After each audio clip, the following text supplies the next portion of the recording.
Jane Eyre by Charlotte Bronte. Chapter 1. There was no possibility of taking a walk that day. We had been wandering, indeed, in the leafless shrubbery an hour in the morning, but since dinner Mrs. Reed, when there was no company, dined early. The cold winter wind had brought with it clouds so sombre, and a rain so penetrating, that further outdoor exercise was now out of the question. I was glad of it. I never liked long walks, especially on chilly afternoons.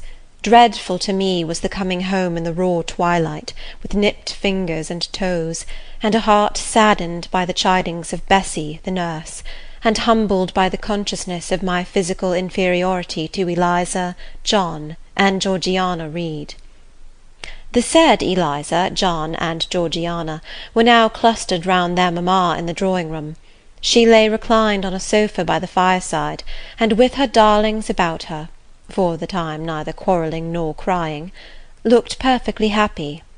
Me she had dispensed from joining the group, saying, "She regretted to be under the necessity of keeping me at a distance, but that until she heard from Bessie, and could discover by her own observation that I was endeavouring in good earnest to acquire a more sociable and childlike disposition, a more attractive and sprightly manner, something lighter, franker, more natural, as it were, she really must exclude me from privileges intended only for contented, happy little children."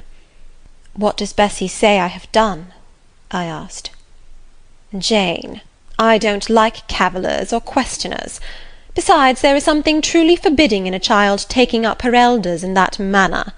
Be seated somewhere, and until you can speak pleasantly, remain silent." A breakfast-room adjoined the drawing-room. I slipped in there. It contained a bookcase. I soon possessed myself of a volume, taking care that it should be one stored with pictures.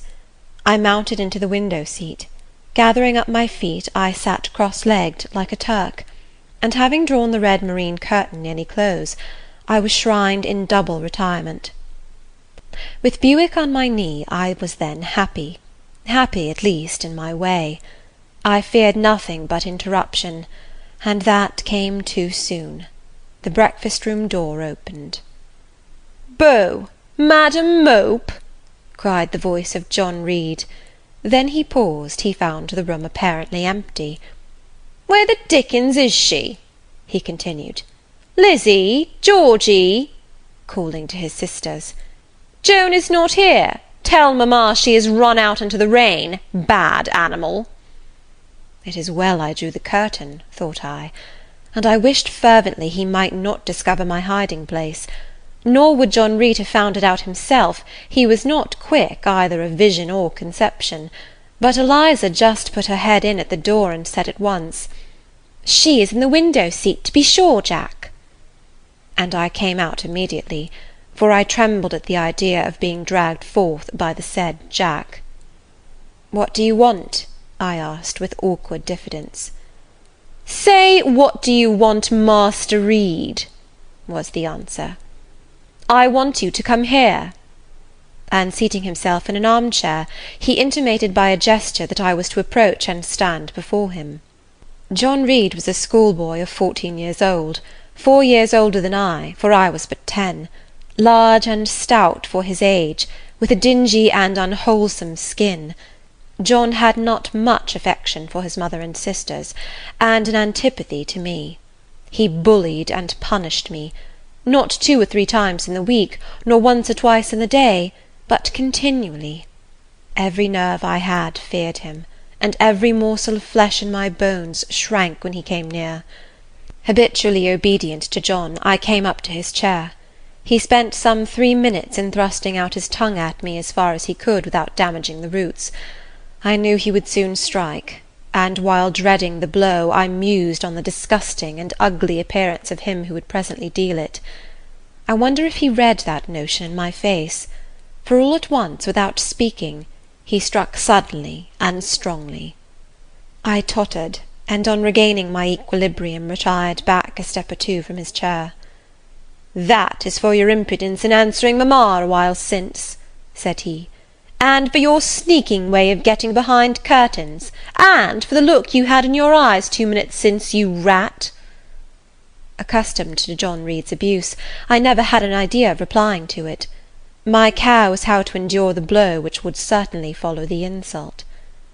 "What were you doing behind the curtain?" he asked. "I was reading." "Show the book." I returned to the window and fetched it thence. "You have no business to take our books. You are a dependent, mamma says. You have no money. Your father left you none. You ought to beg, and not to live here with gentlemen's children like us, and eat the same meals we do, and wear clothes at our mamma's expense. Now I'll teach you to rummage my bookshelves, for they are mine. All the house belongs to me, or will do in a few years. Go and stand by the door out of the way of the mirror and windows." I did so, not at first aware what was his intention; but when I saw him lift and poise the book, and stand in act to hurl it, I instinctively started aside with a cry of alarm. Not soon enough, however. The volume was flung, it hit me, and I fell, striking my head against the door and cutting it. The cut bled, the pain was sharp, my terror had passed its climax, other feelings succeeded. "Wicked and cruel boy," I said, "you are like a murderer, you are like a slave-driver, you are like the Roman emperors." I really saw in him a tyrant, a murderer. I felt a drop or two of blood from my head trickle down my neck, and was sensible of somewhat pungent suffering. These sensations for the time predominated over fear, and I received him in frantic sort. I don't very well know what I did with my hands, but he called me "Rat! Rat!" and bellowed out aloud. Aid was near him. Eliza and Georgiana had run for Mrs. Reed, who was gone upstairs. She now came upon the scene, followed by Bessy and her maid Abbot. We were parted. I heard the words, "Dear, dear, what a fury to fly at Master John! Did ever anybody see such a picture of passion?" Then Mrs. Reed subjoined, "Take her away to the Red Room, and lock her in there." 4 hands were immediately laid upon me, and I was borne upstairs.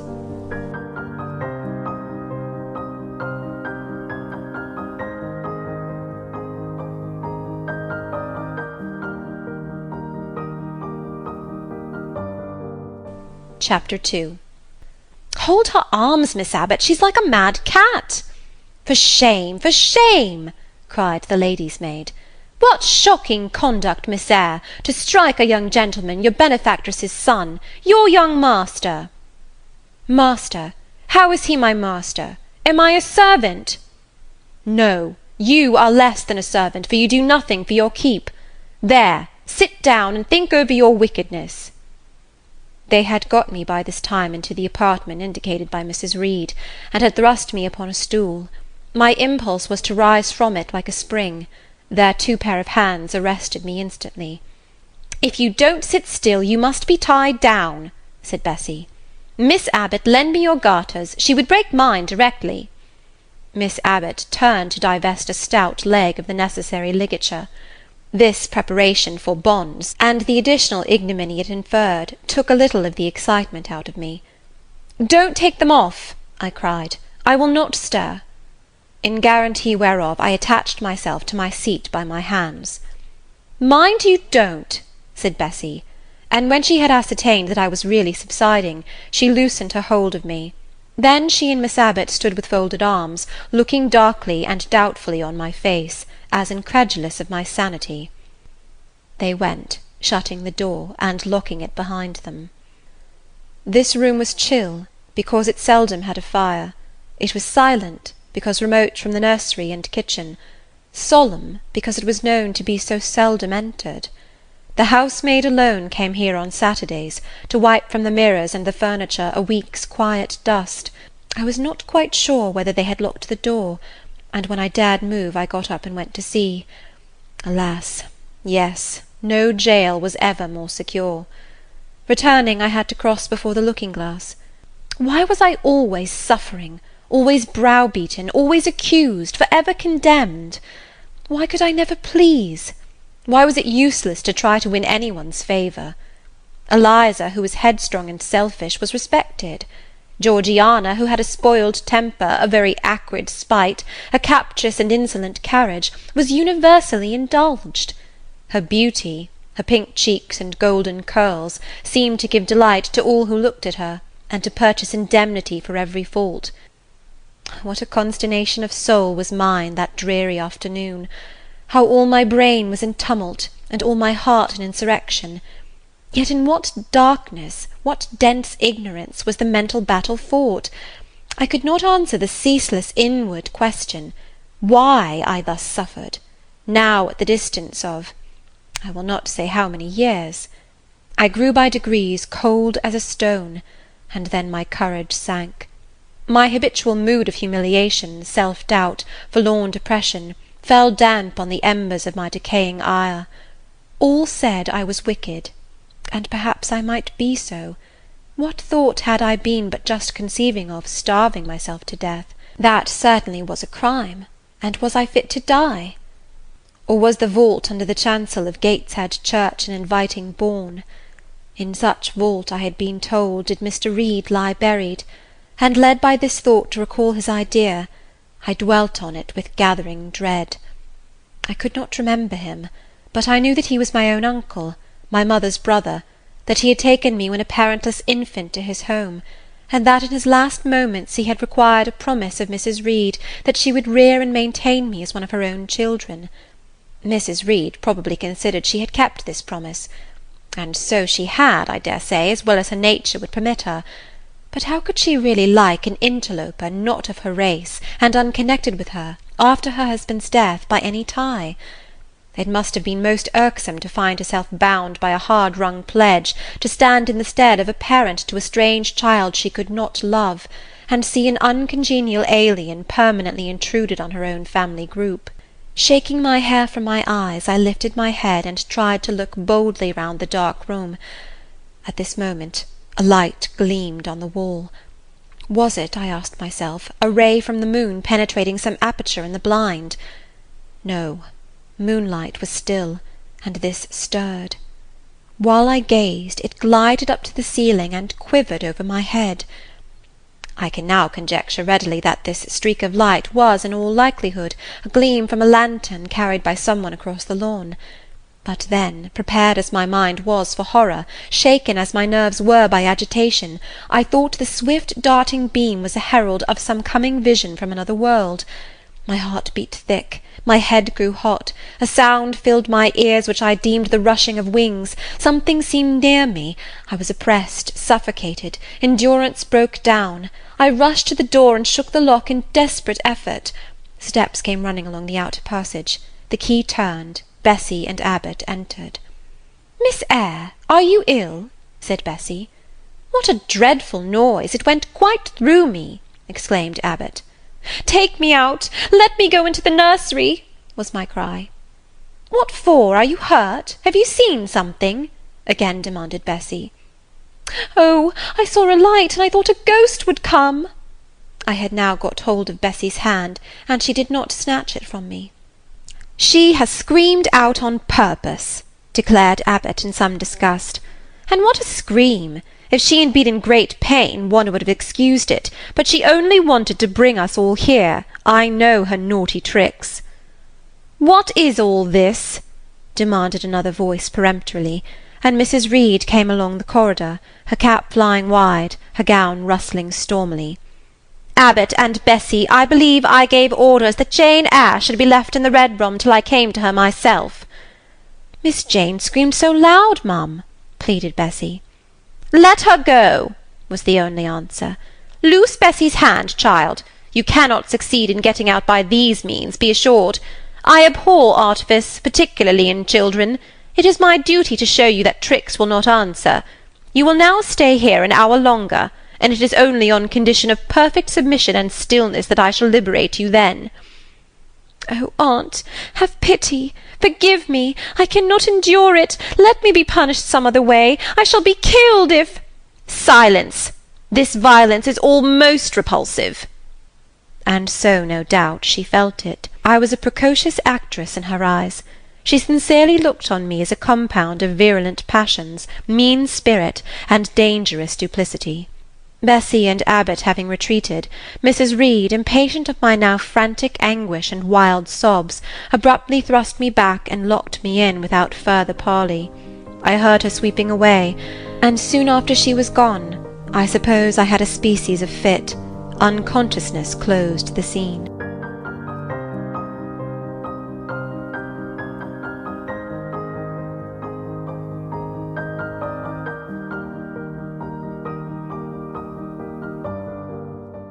Chapter 3. The next thing I remember is waking up with a feeling as if I had had a frightful nightmare, and seeing before me a terrible red glare, crossed with thick black bars. I heard voices, too, speaking with a hollow sound, and as if muffled by a rush of wind or water. Agitation, uncertainty, and an all-predominating sense of terror confused my faculties. Ere long I became aware that some one was handling me, lifting me up and supporting me in a sitting posture, and that more tenderly than I had ever been raised or upheld before. I rested my head against a pillow or an arm, and felt easy. In 5 minutes more the cloud of bewilderment dissolved. I knew quite well that I was in my own bed, and that the red glare was the nursery fire. It was night. A candle burnt on the table. Bessy stood at the bed-foot with a basin in her hand, and a gentleman sat in a chair near my pillow, leaning over me. I felt an inexpressible relief, a soothing conviction of protection and security, when I knew that there was a stranger in the room, an individual not belonging to Gateshead, and not related to Mrs. Reed. Turning from Bessy, though her presence was far less obnoxious to me than that of Abbot, for instance, would have been, I scrutinized the face of the gentleman. I knew him. It was Mr. Lloyd, an apothecary, sometimes called in by Mrs. Reed when the servants were ailing. For herself and the children she employed a physician. "Well, who am I?" he asked. I pronounced his name, offering him at the same time my hand. He took it, smiling and saying, "We shall do very well by and by." Then he laid me down, and addressing Bessy, charged her to be very careful that I was not disturbed during the night. Having given some further directions, and intimates that he should call again the next day, he departed, to my grief. I felt so sheltered and befriended while he sat in the chair near my pillow, and as he closed the door after him, all the room darkened, and my heart again sank. Inexpressible sadness weighed it down. "Do you feel as if you should sleep, miss?" asked Bessy, rather softly. Scarcely dared I answer her, for I feared the next sentence might be rough. "I will try." "Would you like to drink, or could you eat anything?" "No, thank you, Bessy." "Then I think I shall go to bed, for it is past 12 o'clock, but you may call me if you want anything in the night." Wonderful civility this! It emboldened me to ask a question. "Bessy, what is the matter with me? Am I ill?" "You fell sick, I suppose, in the red room with the crying. You'll be better soon, no doubt." Bessy went into the housemaid's apartment, which was near. I heard her say, "Sarah, come and sleep with me in the nursery. I daren't for my life be alone with that poor child to-night. She might die. It's such a strange thing she should have that fit. I wonder if she saw anything. Missus was rather too hard." Sarah came back with her. They both went to bed. They were whispering together for half an hour before they fell asleep. I caught scraps of their conversation, from which I was able only too distinctly to infer the main subject discussed. Something passed her, all dressed in white, and vanished. A great black dog behind him. 3 loud raps on the chamber door. A light in the churchyard just over his grave, etc., etc. At last both slept. The fire and the candle went out.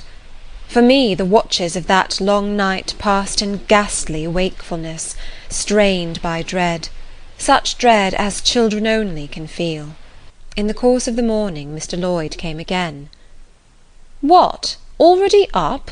said he, as he entered the nursery. "Well, nurse, how is she?" Bessie answered that I was doing very well. "Then she ought to look more cheerful. Come here, Miss Jane. Your name is Jane, is it not?" "Yes, sir, Jane Eyre." "Well, you have been crying, Miss Jane Eyre. Can you tell me what about? Have you any pain?" "No, sir." "Oh, I dare say she is crying because she could not go out with missus in the carriage," interposed Bessie. "Surely not. Why, she is too old for such pettishness." I thought so too, and my self-esteem being wounded by the false charge, I answered promptly, "I never cried for such a thing in my life. I hate going out in the carriage. I cry because I am miserable." "Oh, fie, miss," said Bessie. As he was returning the books to his waistcoat pocket, a loud bell rang for the servants' dinner. He knew what it was. "That's for you, nurse," said he. "You can go down. I'll give Miss Jane a lecture till you come back." Bessie would rather have stayed, but she was obliged to go, because punctuality at meals was rigidly enforced at Gateshead Hall. "The fall did not make you ill. What did then?" pursued Mr. Lloyd when Bessie was gone. "I was shut up in a room where there is a ghost, till after dark." I saw Mr. Lloyd smile and frown at the same time. "Ghost? What, you are a baby after all. You are afraid of ghosts?" "Of Mr. Reed's ghost I am. He died in that room, and was laid out there. Neither Bessie nor any one else will go into it at night if they can help it, and it was cruel to shut me up alone without a candle. So cruel, I think I shall never forget it." "Nonsense! And is it that makes you so miserable? Are you afraid now in daylight?" "No, but night will come again before long, and besides, I am unhappy, very unhappy, for other things." "What other things? Can you tell me some of them?"